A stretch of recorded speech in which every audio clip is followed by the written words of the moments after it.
You're listening to the Dynamic Thinking Project podcast. This is episode 17, and today's topic is Pareidolia. Hey everyone, Adam Muselli here. Welcome to the Dynamic Thinking Project podcast. If this is your first time listening, then thanks for coming. This podcast is released every Friday, and show notes are found at the website, themindtechinstitute.com. It's all one word. Come back often and feel free to add this podcast to your favorite RSS feed or iTunes. You can also follow me on Twitter and Facebook. All links are in the show notes and website. And now, let's get started. This podcast is pretty interesting.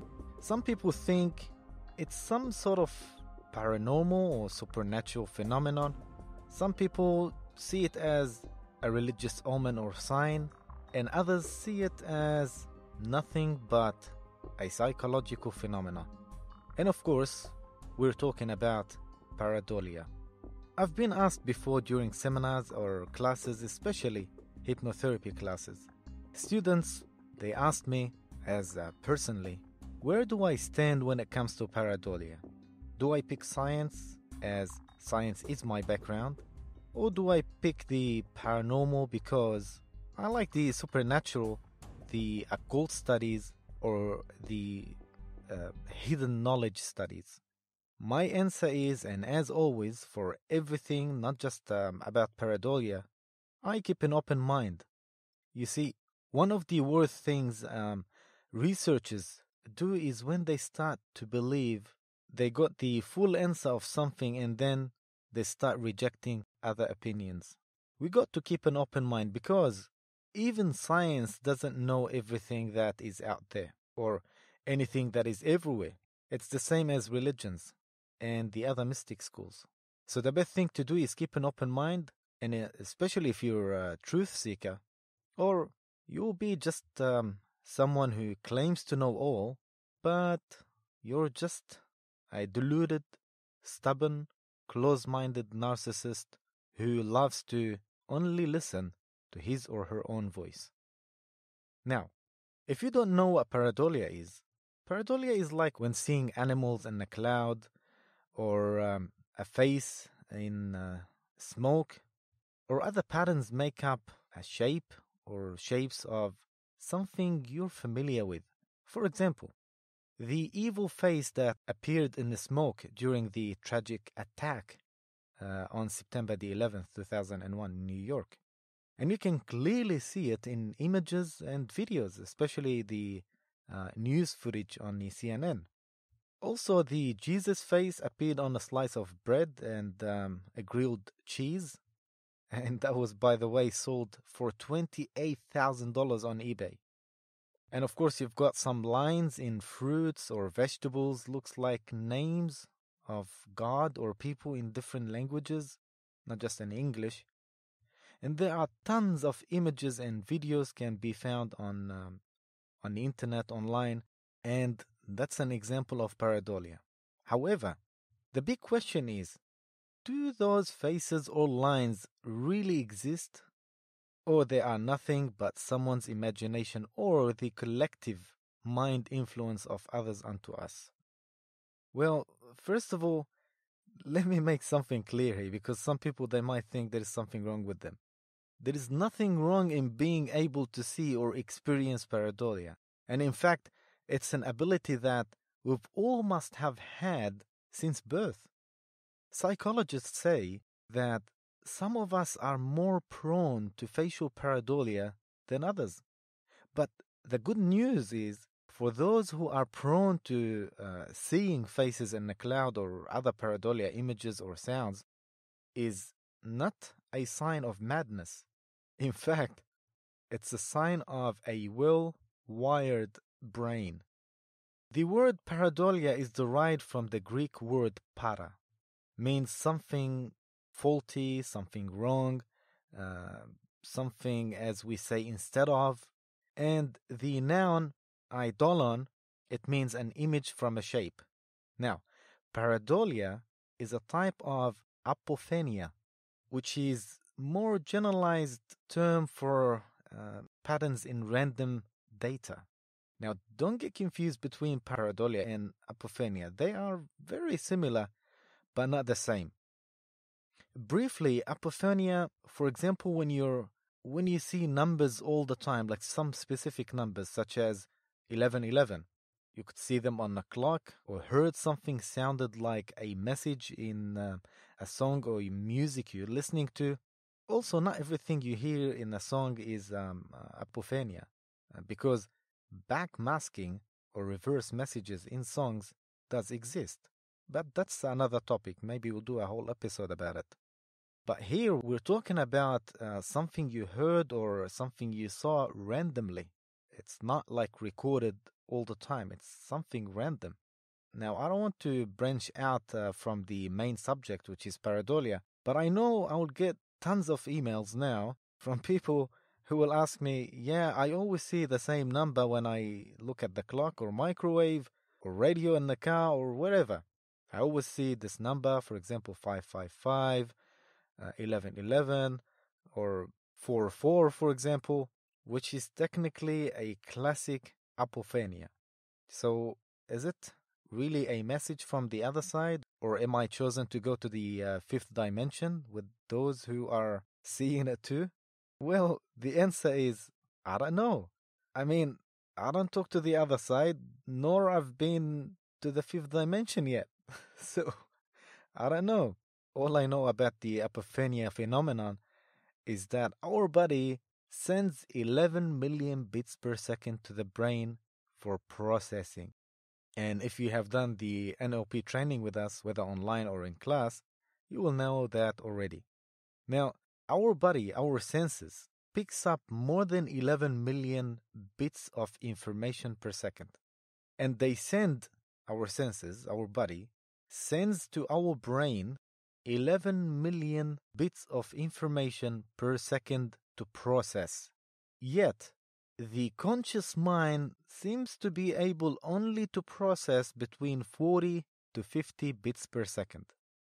That means our senses are picking up more than 11 million bits of information per second, including some senses you never even heard of. Now, if you want to know more about that, go to episode, I think 3, which is the world real? So logically, your senses might have picked up or seen that specific number, let's say it's 1111, but yet your conscious mind hasn't processed it for another second or two. And that's when you become aware of it consciously, as you just looked at it now. But the fact is, your eyes might have picked it up before your brain processed it. I mean, the number. And before you were even aware of it consciously. These milliseconds of delays between the senses picking up the information and your conscious mind to process them, filter them, categorize them, and familiarize them for you to become aware of them might give you the feeling as you just looked at the clock right now and right in time as it's 11:11. And that might also cause the feeling of deja vu. And if you want to learn more about that, go back to episode 8, and it's a very interesting episode. So your eyes could be, through your peripheral vision, already captured the number 1111. Milliseconds later, your conscious mind processed them and became aware of them because your conscious mind is already familiar with them as waiting for them, and then you just think that you just saw them. Now, go back to pareidolia, which is seeing the faces in the clouds and other familiar shapes in patterns, and for example, on the carpet or walls. So, how does pareidolia work in the brain? Well, this phenomenon occurs as a result of how the brain works. You see, there is one area in the brain called the right fusiform face area. The fusiform face area, or better known FFA, is a part of the human visual system that is speculated is specialized for facial recognition. And that FFA, or fusiform face area, which is a part of the temporal lobe and the optical lobe in the Brodmann area in the brain. You don't need to remember all these terms, but why pareidolia happens? Well, a good example is that our subconscious mind always tries to fill out the gaps or the missing part of an image. Not necessarily only an image, could be a sound, could be a pattern, or whatever isn't a complete piece. And therefore, you will see it as something that you're familiar with or something that is familiar to you. So, it might be the work of the subconscious mind filling out a gap. For example, let's play a little game here. If I tell you in your mind to pick a number, just pick a number from 1 to 4. Was it number 3? You see, the majority of people would have picked number 3. And the reason is because your subconscious mind hears the number 1, 2, 4. And the number 2 was in a form of a word. But of course, your mind didn't differentiate between the word and the number, which is 2. And I said 1, 2, 4.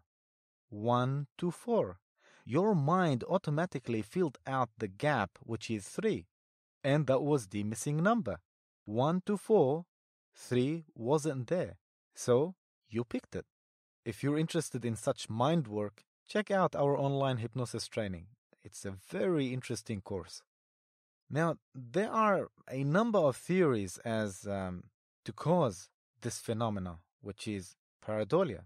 Experts say that pareidolia provides a psychological determination for many delusions that involve the senses. They believe pareidolia could be behind numerous sightings of UFOs, which I also agree and don't deny the existence of UFOs, by the way. That's a different topic. Also, the sightings of Elvis Presley, and the Loch Ness Monster in Ireland, and also the hearing of disturbing messages on records when they are played backward, or even hearing indistinct voices in random noise, such as that is produced by the air conditioners or fans. Pareidolia often has more religious tone to it. Actually, there is a study in Finland found that people who are religious or believe strongly in the supernatural are more likely to see faces in lifeless objects and landscapes. Also, Carl Sagan, the cosmologist and the author, made the case that pareidolia was a survival tool. In his 1995 book, The Demon-Haunted World, Science as a Candle in the Dark, he argued that this ability to recognize faces from distance or in poor visibility was an important survival technique, while this instinct enables humans to instantly judge whether oncoming person is a friend or a foe. Sagan noted that it could result in some misinterpretation of random images or patterns of light and shade as being faces. Also, Leonardo da Vinci, he wrote about pareidolia as an artistic device. He wrote in a passage in one of his extensive notebooks. He wrote, if you look at any walls spotted with various stains or with a mixture of different kinds of stones, you are about to invent some scene. You'll be able to see in it a resemblance to various different landscapes adorned with mountains, rivers, rocks, trees, plains, wide valleys, and various groups of hills. By the way, sometimes artists use this phenomenon to their advantage by embedding hidden images in their work. And of course, the observers, they often view other objects in artists' paintings, especially in the abstract art. In 1971, the Latvian writer and intellectual Konstantin Rodiv detailed what he believed was a discovery of electronic voice phenomenon, or better known EVP. EVP has been described as an auditory pareidolia. And if you have done the NLP training with us, you would know that auditory is the sound or how the brain processes sound. But here we're talking about auditory pareidolia, which is picked up by the EVP devices. And of course, the hidden messages in popular music are also considered as auditory pareidolia if they are not put there on purpose. And if you're familiar with the Rorschach ink ball test, uses pareidolia in attempt to gain insight into a person's mental state. Since the cards have been designed without any specific image in mind, this is an example of directed pareidolia. If you know those cards, which they have no image, everyone sees them differently. Psychologists and psychiatrists often use them. Also, I was once talking to a friend of mine who's an astronomer. I asked him about the Helix Nebula, or better known, the Eye of God Nebula, which it really looks like an eye in space. I said to him, that nebula looks like an eye. And he said, there are lots of strange things out there in space, which he cannot disclose amongst his peers because of the fear of ridicule or even losing his job. He also said, if it's there, it means it exists, which I sort of agree. I mean, at least in your world or in your reality, it does exist. But really think about the denial of something that might exist. But because of the fear of being different or ridiculed or maybe losing your job, we're missing out on lots of knowledge. And I just wonder if other astronomers will next try to say that the North American Nebula or the Orion Belt, for example, isn't there at all. I mean, isn't astronomy, after all, clearly based on using our ability to observe what an object looks like and compare and contrast with what others have seen? Well, that's also a form of pareidolia to me, if you ask me. The latest theories of the structure of the universe suggest that we could be looking at a two-dimensional projection of a higher multidimensional reality. If the universe is fractal-based, the fractal which describes our universe must describe every part of it, including life, of course. Perhaps this is why these shapes appear in nature, because they are a product of the code which creates reality. Also, there is another interesting thing, which is the face on Mars. I'm not sure if you saw those images before, but there is a face on Mars which was captured by Viking 1 spacecraft. I think that was in 1976. And that was in the Cydonia area on Mars. Those images are mind-dazzling images where you can clearly see a shadowy likeness of a human face. It's an enormous head, nearly 2 miles from end to end. And it seemed to be staring back at the cameras when captured. And then, around 25 years later, the Mars Global Surveyor captured other images where it shows that face was nothing but a pile of rocks and sand. So, they indicated, NASA, that the face was just an optical illusion or pareidolia. But many people believe that using NASA's re-imaging of the face on Mars to make the case of pareidolia is a mistake. And we all know that NASA was caught out many times tampering with images from the moon, from Mars, and from space in general anyway. Look it up and you'll see some wonders. And also many people believe that NASA deliberately degraded the images of the face on Mars. When their filters were removed from the second picture, it appeared exactly as a face in 3D. And this was after they refused to rephotograph the feature over a decade and then released a picture from precisely the worst possible angle, even though their satellites were regularly directed over the anomaly. Is there a conspiracy out there? Well, that's where this episode ends this week. So thank you for listening. If you have any question, you can email me. The email is on our website, themindtechinstitute.com. And don't forget to like, share, and subscribe. Also, this episode will be available on YouTube too. The Dynamic Thinking Project podcast is released every Friday. Until next time, take care and enjoy your weekend. This is Adam Muselli, signing out.